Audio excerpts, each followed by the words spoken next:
to make improvements. So anybody have any questions for Mr. Tony? Okay, Barbara. I'm Mary Ellen. Mary Ellen. Barbara, I don't know. And let me, I Lori, see right? another representative came in, Bill, Mr. Gentry, representative. Okay, yeah, yeah. Oh, okay, you still want me to go first? You got here first, Okay. so. All right. Oops. Followed by Representative Gentry. Okay. Hi, all. My name's Mary Ellen Broderick, and I am running for House District 30, which isn't this neighborhood right here where we are. It's more on the other side of Manal and across Montgomery, and it goes up to Lasuna. So I did bring a little map with me, since everyone's a little bit confused on where they are now relative to new boundaries, and it's pretty hard to see, but if anyone would like to see it, it's a pretty good detailed map of our boundaries, and here's the District 7 boundaries, which is the meeting that we're at, of course. And then last but not least is a little flyer of various things that I hope to work on when and if I'm so lucky to be able to be the representative in the Roundhouse for House District 30. My background is really, I'm an architect by profession. Similar to Conrad, he explained it pretty well, you know, to bring different professions into the Roundhouse besides just lawyers and accountants and that kind of thing. Him as an engineer, myself as an architect. Capital outlay is very, very important, as Mr. Cook's representative just laid out for us. So what I see is lacking in in the state right now, or in my House District 30, is infrastructure, old homes that are getting older, and I don't see really maybe that being focused on as much up in the Roundhouse as much as what it should. I can't help myself but come into a building like this and look around and just make a punch list in my head of what's failing. You know, when you walk through the front entry, that whole soffit was just bubbling from water and just in disrepair. And that's kind of a sign of everything is almost in this really bad state of disrepair. So my view and what I would hope to bring to the Roundhouse would be a job creations, education, fairness, and tax fairness for me, which is, you know, in the state of New Mexico, like what Lori was just questioning Representative James about, is the DD waiver, let's say, for instance.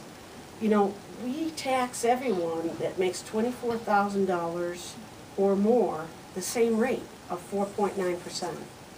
So it's a flat tax, really.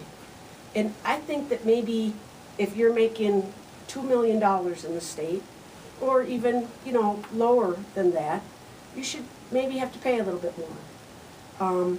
It goes back to what it was before 2003 with Richardson. So, and that might allow more people to stay on the DD waiver, to allow people that are in health binding situations that we're going to throw out on the street. That's not the kind of country that I grew up in and that I want to be fostering. So I just see that there's a real need for some really big change.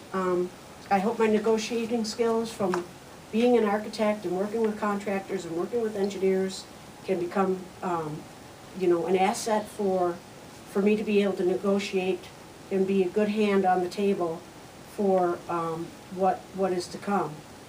The capital outlay was a great bill. It was passed unanimously. What Representative failed to mention was that it was filibustered for an hour prior to it being passed unanimously. So behind that filibuster that was done by a colleague of Representative James, Representative Roach from the southern part of the state, I'm not quite sure why he filibustered it, but you know, it was a stall tactic that was going on for some reason. And again, I'm not a career politician. I'm a citizen politician. I was watching that on my computer that day unfold up here in Albuquerque, and I was so livid that the capital outlay was being. It was 20 minutes before 12, and they were still filibustering. This Kevin Roach was going down asking about this bus and that bus, and I just thought, this can't be how we're going to keep on going. I will never, people will be out of jobs forever if this same kind of shenanigans keeps on being allowed. So to me, I'm not quite sure what the answer is, but I know that one answer that I have is that by me sitting home on the couch, that's not the answer. I want to get involved, be up there, and use my skills to try to move things along, get people working, make sure that people are being taken care of to the best of our ability. Every house I knock on has unemployed people, people that are underemployed, and sickness in almost every house that you knock on. And where do these people, what are we going to do with them? So I just feel like we're at a very fragile time. So I hope to be able to, I'm just starting out, and I hope to be able to earn, people that live in 30, confidence, so that maybe I could give it a try for 2 years up at the Roundhouse. And I'm a Democrat, and I would love to have your support in November. I'm unopposed right now. So that's, any questions? Okay, Representative Gentry. Thanks, Bill. How you doing? I'm good. Good. Yeah, thanks for having me. Just a quick note about the last session. It was far more productive than the first session, the 2011 session. We started out in September with redistricting, and regardless of your political affiliation, I think the map, at least the House of Representatives map, was a very good thing. We've seen one-party control for 60 years, and this redistricting map will allow the voters of the state to determine who their representative is, not vice versa. So be it a Republican or a Democrat, if you're doing a bad job, the voters can elect a new majority. So I think it's a very good thing. The highlight, our most important job this last legislative session was a budget, passing a budget, and I think the budget we passed was a very responsible one, thanks to Representative James. He's on the Appropriations Committee, which has jurisdiction over that legislation. We only grew state spending by about 4%, and we increased education spending by about $90 million. So a very good thing. We had to pare back over the last couple of sessions because of the budget crisis. We're of course under a constitutional obligation to balance our budget every year, and we did that. We also provided $40 million for tax cuts. I too am very concerned with stimulating the economy and creating jobs. And the tax cuts, one of which Representative James sponsored, will, I think, go a long way towards stimulating the manufacturing and construction industries in the state, which have been depressed for some time. We also passed a capital outlay bill, which it was a very bipartisan and really selfless effort on the part of a lot of legislators. I was one who donated capital outlay, a large chunk of my capital outlay, as did Representative James, towards funding the Paseo del Norte project, which will have many benefits. A jobs benefit. People will not waste time trying to get to and from work, and will also reduce the pollution that we see as a result of cars standing idle at that intersection. I also was able to obtain just over $1 million, working closely in a bipartisan fashion with Senator Eichenberg, who's my senator. We obtained $200,000 for Sandia High School to rehabilitate that school, as well as $200,000 for Del Norte High School. Also, some of the local school areas received, local schools rather, received some upgrades that they needed. So I was happy to work very closely with Senator Eichenberg on meeting our district needs. On a personal note, one thing that I was very pleased to have enacted was a piece of legislation that I had been working on for quite some time, and that was intended to address the corruption we've seen in this state. Although it was the Senate version that was ultimately signed into law by the governor, the legislation will allow us to go after the pensions of public officials convicted of corruption offenses. And you know, the state auditor estimates that we lose about $250 million a year to corrupt practices. So I hope in the long term that'll go a long way in dissuading people from, you know, people we entrust with, you know, governing the state from engaging in that type of behavior. So thank you, Bill, and I'd be happy to answer any questions. 30. Okay. Yeah. So just know they. Hi, Larry. So that corruption, if someone's convicted of corruption, then they don't get their pension? Is that what you're saying? Well, it allows us to. It's one of the options. It's another tool in the toolbox for the judiciary. But am I correct? What? Pardon?